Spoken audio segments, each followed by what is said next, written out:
విఘ్నేశ్వరుడికి మూషికం వాహనంగా ఎందుకు ఇచ్చారు?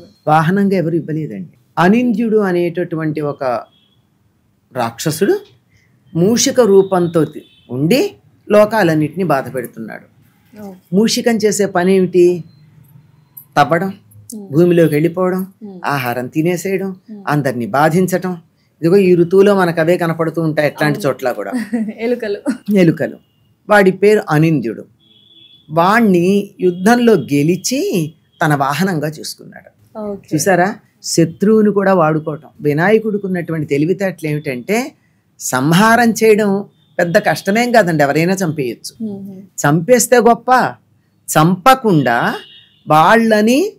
వాళ్లకున్న సామర్థ్యాన్ని తాను ఉపయోగించుకోవడం ఉందే, అది ఘనత, వినాయకుడు చేసిన పని. అది ఆ అనింద్యుడు అనబడేటటువంటి ఆ మూషికాన్ని నువ్వు నా వాహనంగా ఉంటే నేను చంపను అన్నాడు.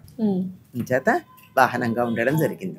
అనింద్యుడిని ఆ విధంగా, తన పేరు అనింద్యుడు, నువ్వు అనింద్యుడుగా ఉంటేనే నిందించటానికి తగినవాడు కాదు, అలా ఉంటేనే నువ్వు నా వాహనంగా బతికుంటావు అని చెప్పి వాడిని వాహనంగా చేసుకున్నాడు.